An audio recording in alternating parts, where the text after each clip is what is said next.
Hello, and welcome to Activate Presents Grow Your Mind chat sessions in collaboration with Collabs. I am your host, Anam Sethi. Welcome to the show. Now, today we have a real treat for you. We're going to learn about something I think a lot of us are curious about, and there's a lot of myth and there's a lot of media attention to it. But before we get to the major theme of the show and invite our guest, as always, I want to share something with you. So very recently, I had a big revelation about stress itself. I think a lot of us have gone through stress. These past few months have been quite bizarre.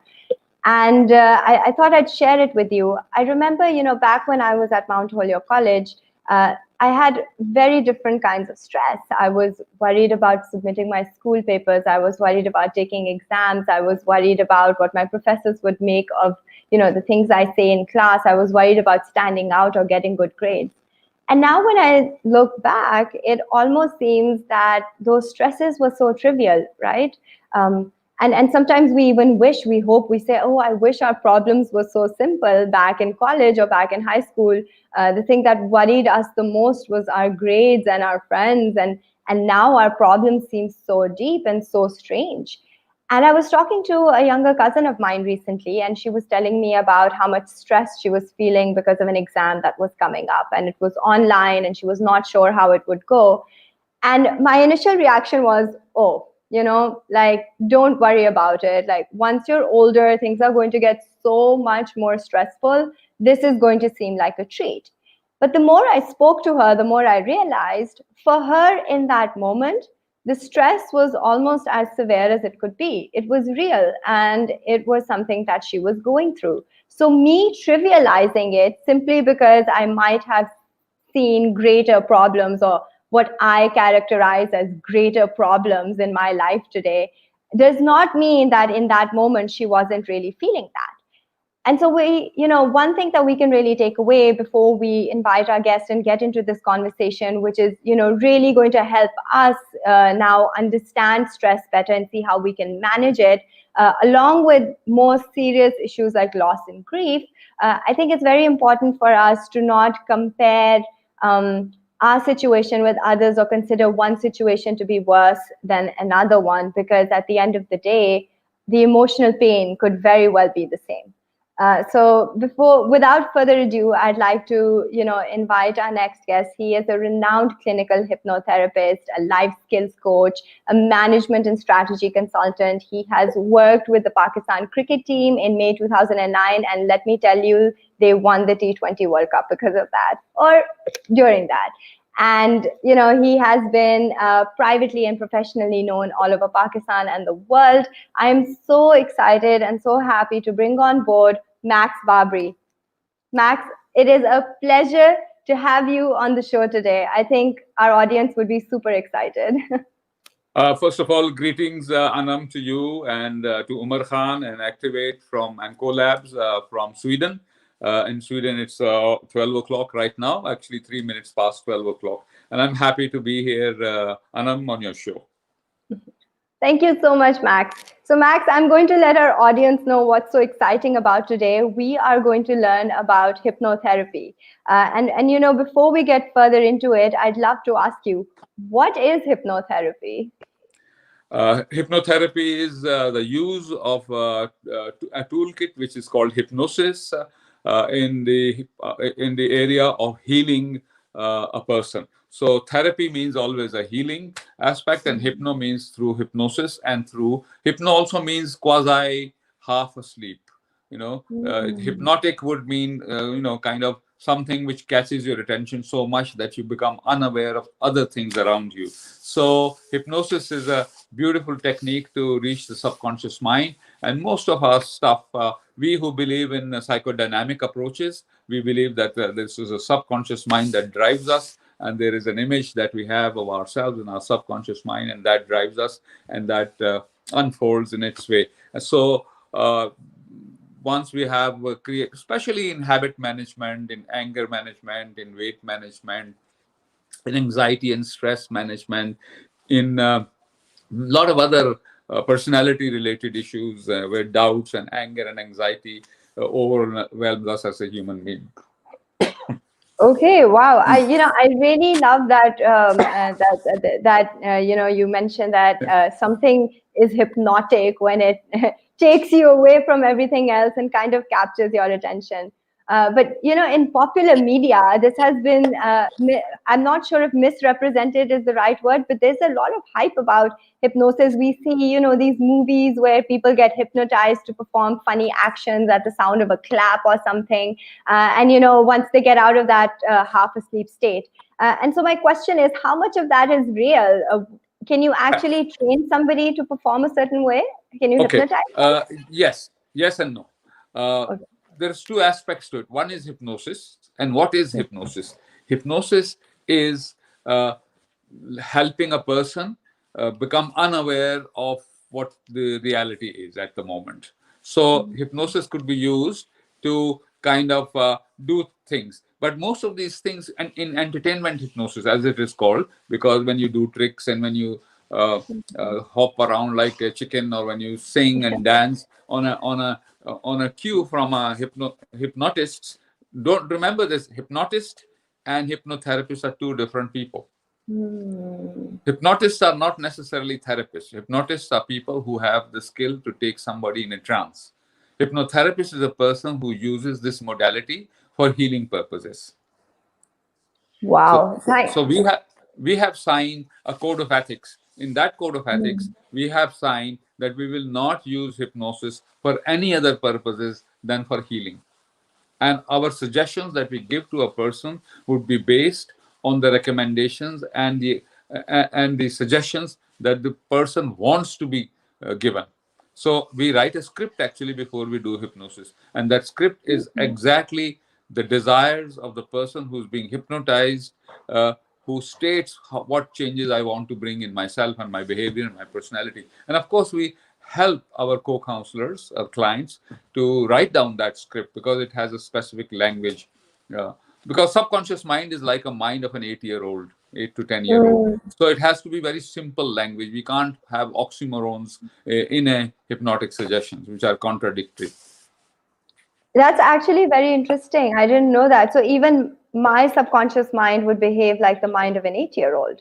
Yes, and that is why the subconscious mind is very much into wanting to get even with people. If we have been treated badly, the subconscious mind feels that if I treat that person badly and demonstrate to that person that he was wrong or she was wrong, then I will be okay. Instead, and recognizing and realizing that it doesn't matter what that person said. What that person said describes the other person, not me. And we begin to describe ourselves on the basis of what others might have said to us. And that's where the hypnosis becomes so important. Great. So then the question becomes, hypnosis, obviously, as we're learning now, is when, we allow individuals to get into a half sleep state and we can tap into that subconscious mind. Now, Yes. how effective is that as compared to other forms of therapy? And or why is it so different from other forms of therapy where you are fully aware of what's going on? Okay. I think let me not talk about other therapies. Let me talk about why Hmm. hypnosis is very effective.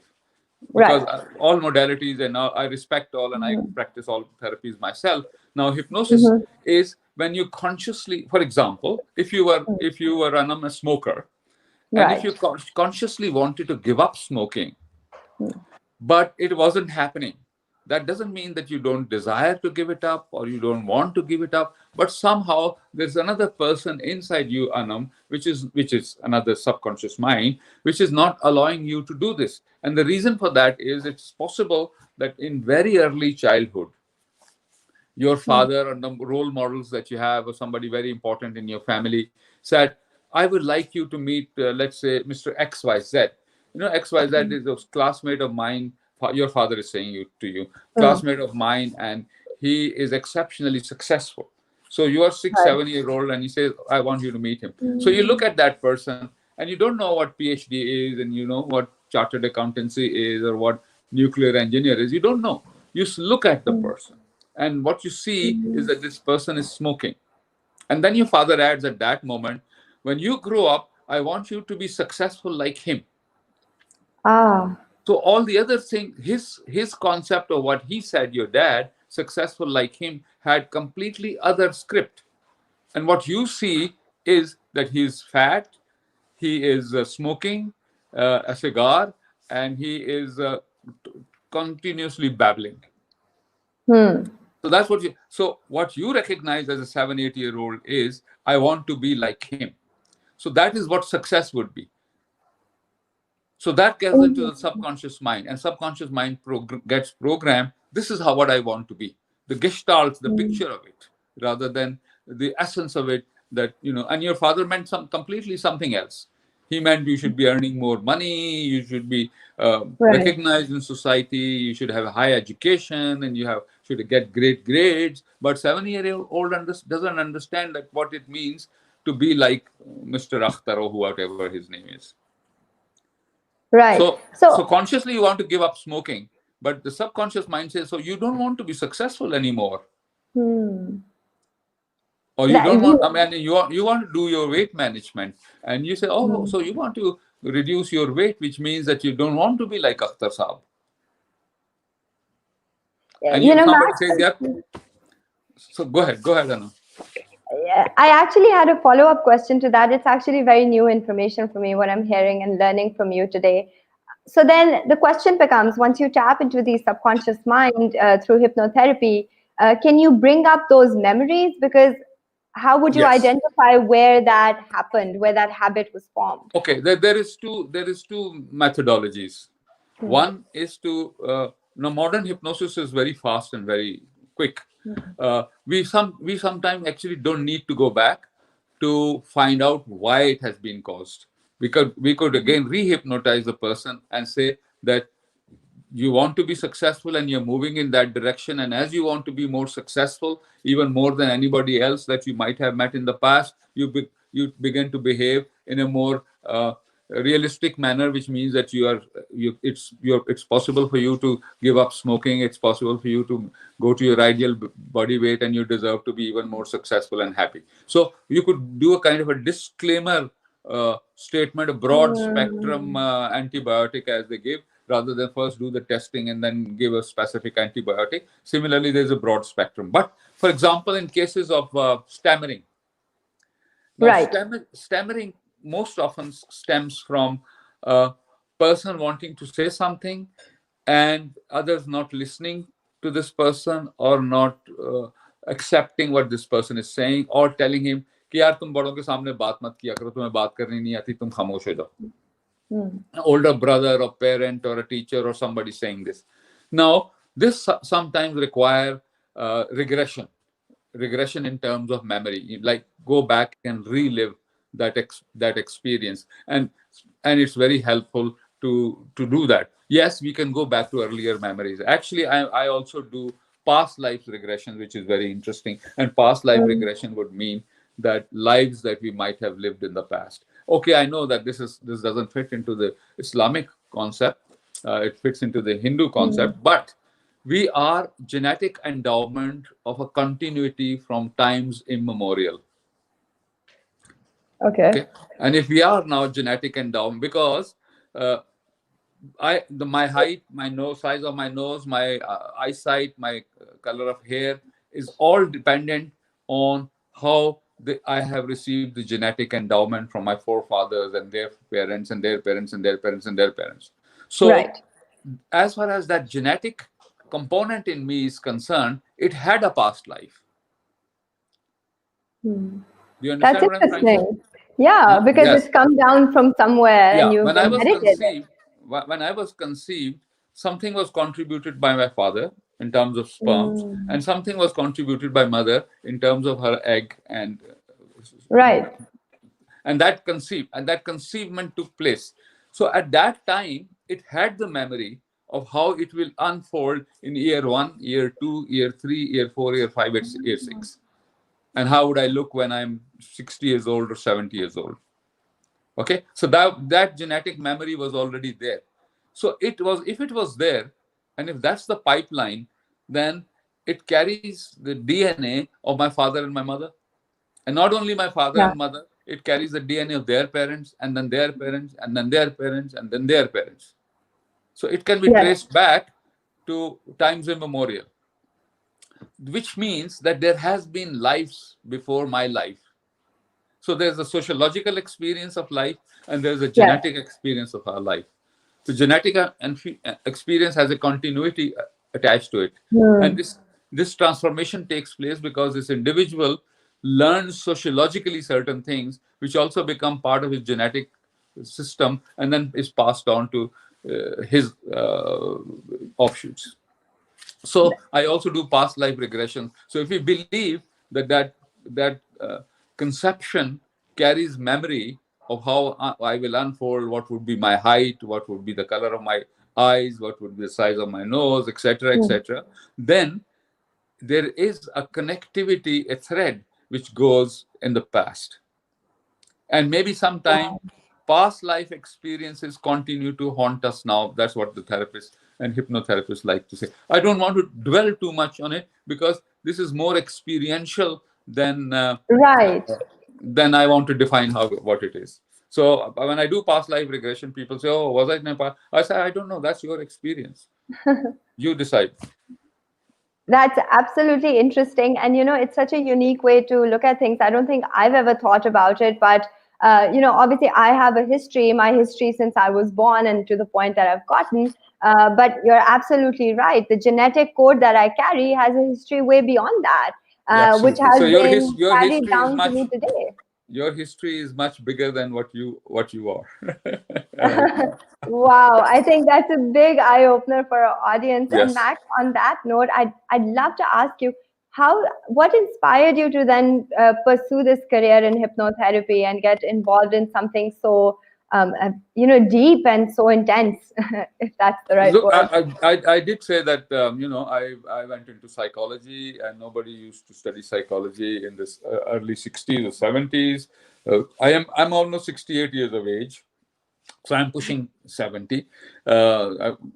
Soon I'll be 70, inshallah. But I was interested in mind. I was interested in how mind interacts with people, how we become angry and how we become upset and how we become sad and depressed and elated and so on and so forth. So I was interested in this, and then I started reading a lot. And this is now in the 80s, 86, 87. I started doing hypnotherapy and hypnosis with the students. So I used to call it at that time, because I was not a licensed hypnotherapist, I was used to call it guided imagery. So I used to Hmm. do guided imagery, helping people recognize that how they would go and move towards a better future and health and happiness. So I did it for many years, and then I had a close friend of mine, uh, um, Arusa Fahim, who was a former student of mine, was teaching and working in USA. So I asked her, she was in California. I asked her, Arusa, can you find some interesting courses for me in the United States where I can come and do hypnotherapy? And so she sent me a list of some schools and some courses. So it's good to acknowledge Arusa Fahim, and if some of my colleagues are listening, they would know Arusa Fahim. So remarkable psychologist and remarkable person, great human being, great family. So she identified a place for me where I could go and study hypnotherapy. So I went to US and I spent some time there and learned. And naturally, it cost us a lot of money. We are humble people. And so I was very engaged and very involved in doing whatever was offered, and was pestering my teachers to spend extra time with me to tell me more, and so on and so forth. So came back and continued doing, and it helped me in doing. I do corporate management, as you know. I do team Right. building, leadership strategy, interpersonal skills.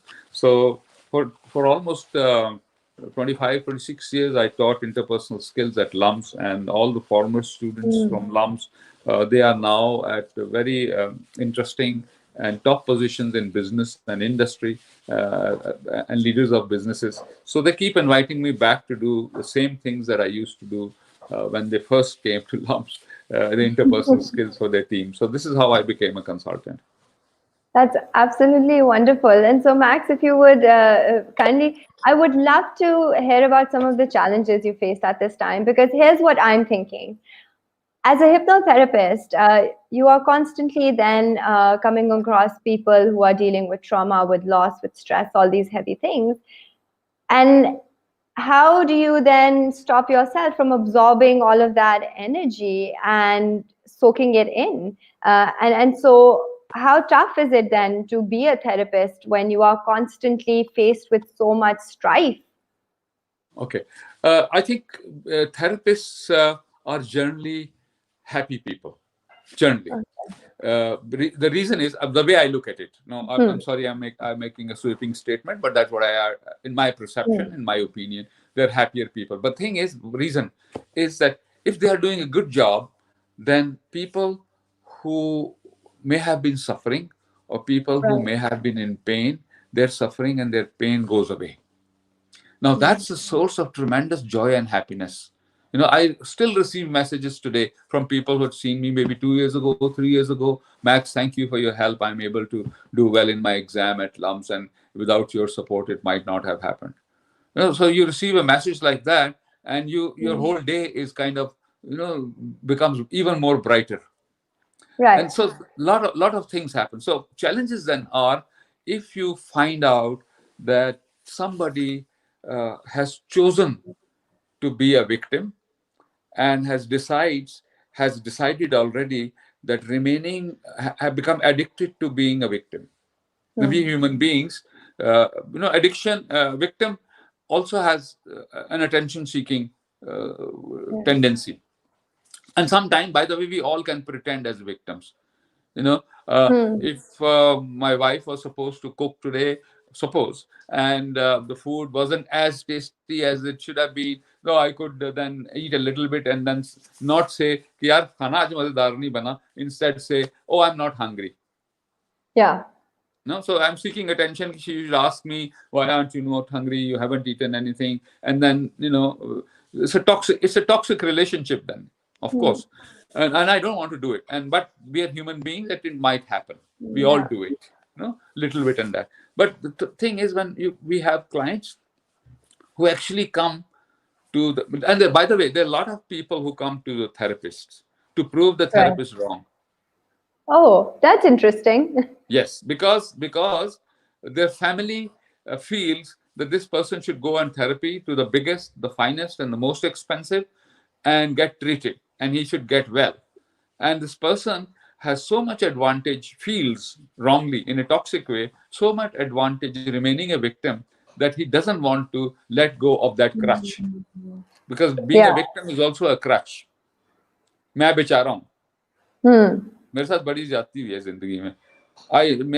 If I'm not successful today, it's because that I've been treated so badly by people, my parents or my Yeah. students or my teachers, and they were not there when I was being, ridiculed or whatever. Okay? So I want to get even with society, but by saying that I don't owe anything to anybody. You guys look after me and pamper me. Hmm. In the process, giving up of how great this person can really be. Yeah. Okay? And And so then, the okay, yes. yeah, So go I ahead. guess I'm just going to ask a follow-up question to that, which is okay, so then once we tap into the subconscious mind, though, can we really change that thinking, or can we just bring it up and have somebody see it in front of Okay, them? beautiful question, and that's where I was coming to. Anam, Yeah. the thing is, I want to take it in English because I also have an international audience. Right, right, sure. Um, uh, so what happens is that's what I said. The willingness to change is the most important aspect. Sometimes you pretend that you are willing to change, and people come to therapists, not necessarily me, to therapists, and their stated complaints have nothing to do the real suffering that they are going through. So they want to also check up, check on the therapist.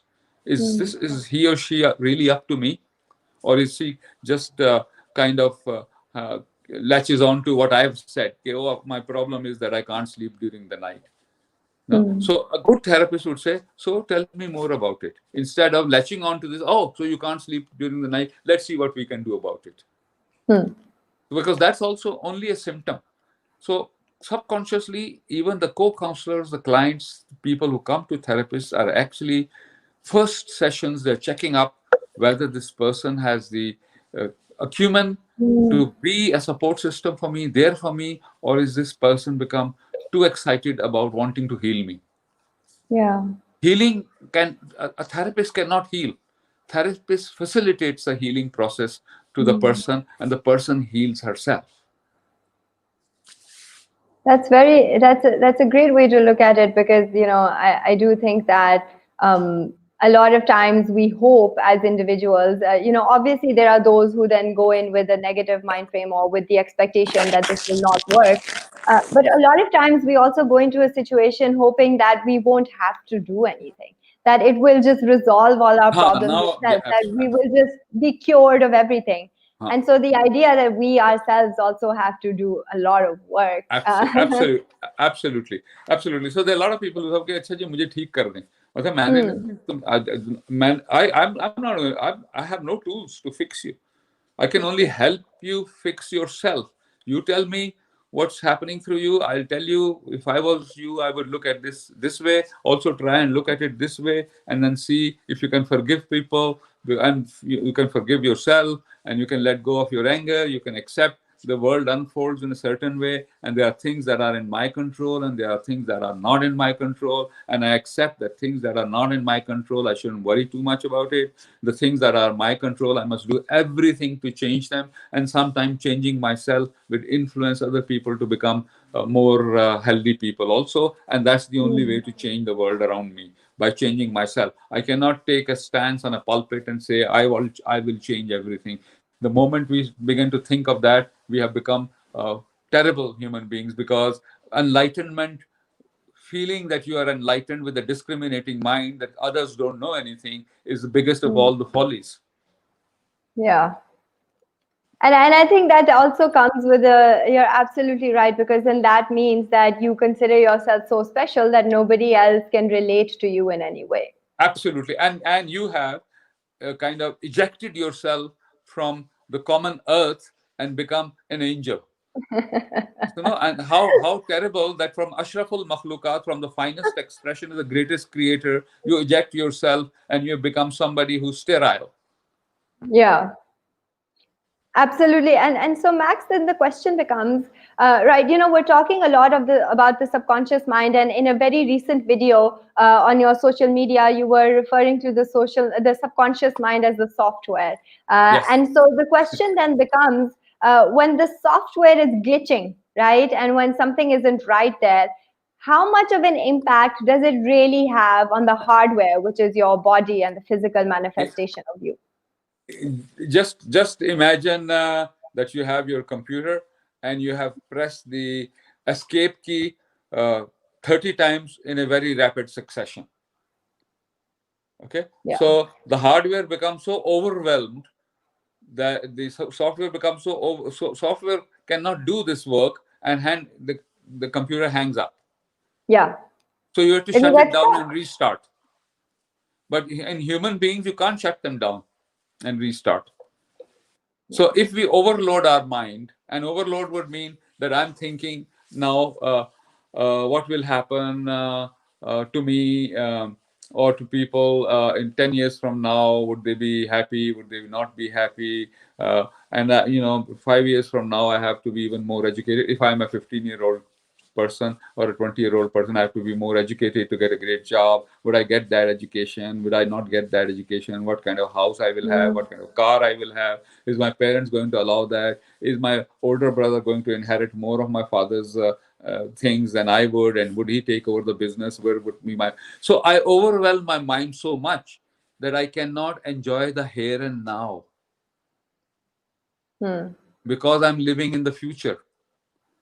So if Right. we don't live in here and now, then we can't impact our life. The only way we can impact our life is in here and now.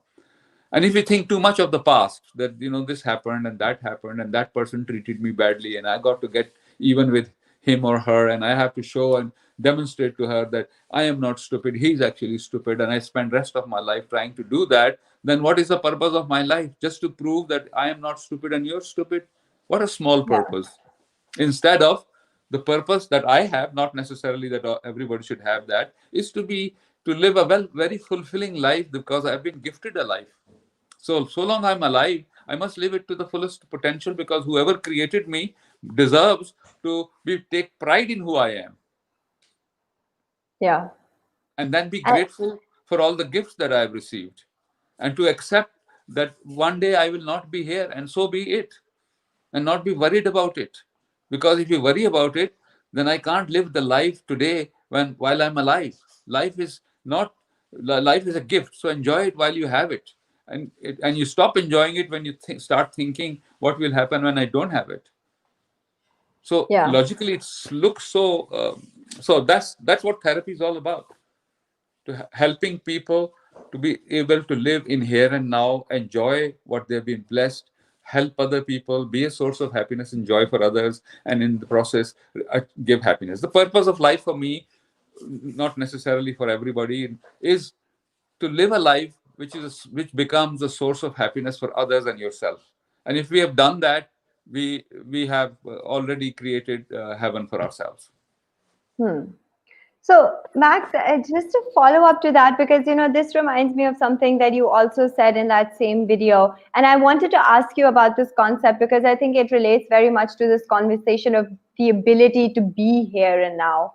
And so there was this concept of time sharing you mentioned. You said that the Yeah, mind works yeah, in a time yeah, sharing way. yeah, I yeah. would love if you could elaborate on that to help us better understand how we can sort of channel being more present in the moment. Okay, all right, great. I think great question. So let's bring computer technology and kind of synthesize it with the mind, working of mind. You know, these computers and their capacity these days, the capacity of the processor is measured in hertz, gigahertz, megahertz.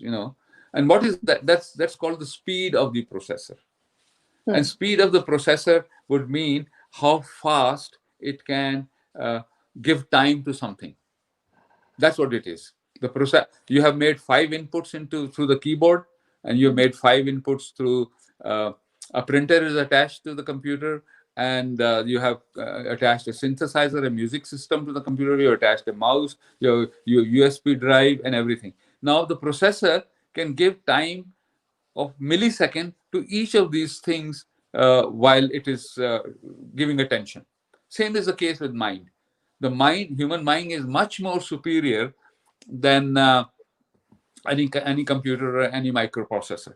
So mind is also a microprocessor. So it gives time. One, it's giving time to, oh my God, I have put milk for boiling on the stove.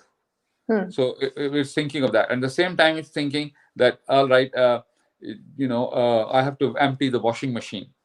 And the third thing the mind is thinking is that, okay, I've got to see to it that next week I have to deposit my child's school fee. And Yeah. then the telephone rings, which needs urgent attention. And then you stop thinking about other things, and you just take the telephone. And when you do that, you forget about deposit the fee. You forget about that there's milk on the and the telephone rang, and it's a very pleasant call. It's a call that you have received a promotion, and then you have to fill up certain forms, and you have to you've been given a promotion retroactively, so you can fill up certain forms, and you'll get increment in salary from the last 6 months also. So it's a very exciting, absorbing call. So it hypnotizes you, and you get engaged in that, and you forget about the other things that are happening.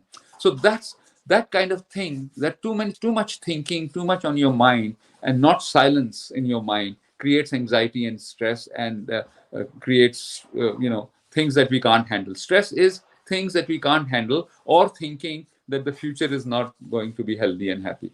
Hmm. And so then what are some practical ways now as individuals just sitting at home right now, or feeling overwhelmed in our minds and not being able to timeshare and everything, when things seem to be going crazy, what are some practical quick ways, if there are any, that we as individuals can sort of bring ourselves back into the present, you Okay, know once in a most important is to be able to understand that if you can't do everything, it's all right. Okay, first thing, accept. If you can't do everything, it's all right. Second, be grateful for what you have, rather than thinking and worrying about what you don't have. Because thinking about things that you don't have takes away your capacity to appreciate and admire what you have. And if we, don't want to talk about others, if I Hmm. don't appreciate what I have, then those gifts will walk away from me. Hmm.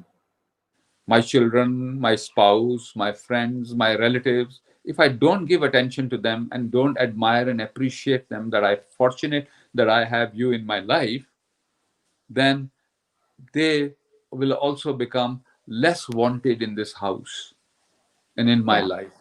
And people and gifts who are not appreciated and feel less wanted want to find automatically places where they feel they are appreciated and being admired.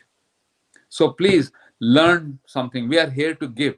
And what is it that we can give? Hmm. We can't give money, because money we never brought with us and we will never take it away with us. Money will be anyways taken away from us, because when we die, the coffins and the coffins don't have pockets and safes inside them. Yeah. So we are here to give. And what is it that you can give? You can give something that is purely and entirely yours. And that is your feelings, your emotion, your appreciation, your encouragement, your sense of belonging, your forgiving others people, offering a shoulder for somebody to cry, letting that person to know this is a phase, this will, oh, you will overcome and my life will move on. Be grateful that you are alive and kicking. Things will work out. Yes, we are going through tough times and corona and everything, and there's a lot of depression, but every day it also gives us an opportunity to be grateful and thankful that things are turning out positively for Pakistan and for us and for me, and I'm going to protect myself, and so on and so forth. So there's a lot to do. So, and remaining calm. There's nothing which which is end of the world. And if it is end of the world, then there's nothing you can do about it. So let go. No need to worry about it. Yeah. No, Max, thank you so much for that advice. I think that today's conversation has been extremely eye-opening for me, at least, because I've sort of learned a lot of things that I think my mind didn't even comprehend earlier than this. And this whole idea of being present in the moment, being grateful, especially in the face of strife, it seems easy to do, but it's very tough to do in reality, because obviously there is a lot of a sense of who we need to be, and if we're not there already, then there's a sense of failure that comes with it. But I love at the end that you've said that nothing is the end of the world. I think that when we experience emotional pain, especially, that's the first thing that comes to your mind. It's the end of the world, No, but then it never everything really everything is a phase. And I'm going to say to this to young people, please be respectful towards each other. And if you are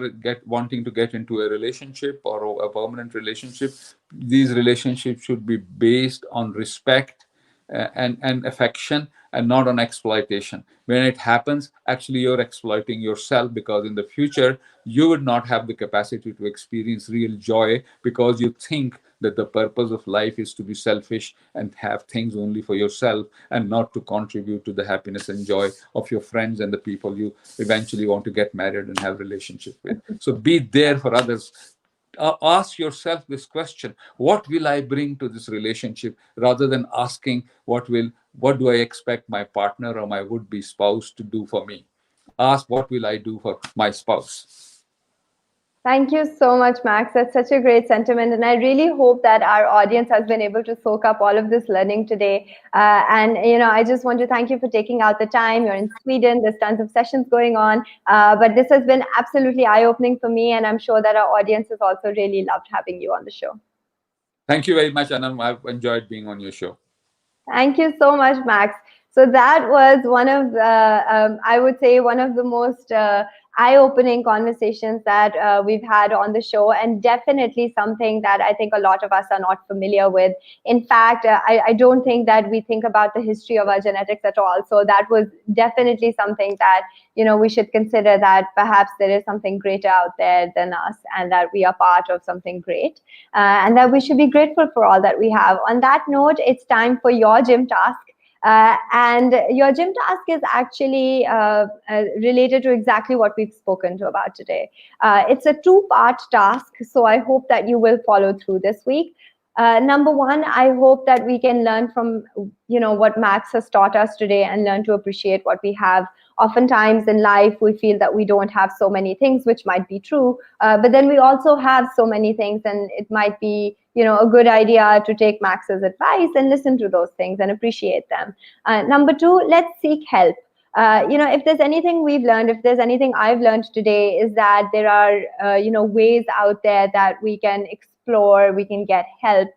Let's not consider ourselves bigger than help. Let's not consider ourselves greater than, let's not consider ourselves angels, like Max said. Let's understand that we are humans, and seek help where needed. I think if we can do these two things together, if we can reach out to a friend, to a therapist, to a colleague, we might be in a better position to move through life. So thank you so much, Max, for being on the show. This is Anam Sethi signing on from Activate's Grow Your Mind chat sessions. I'll see you next week.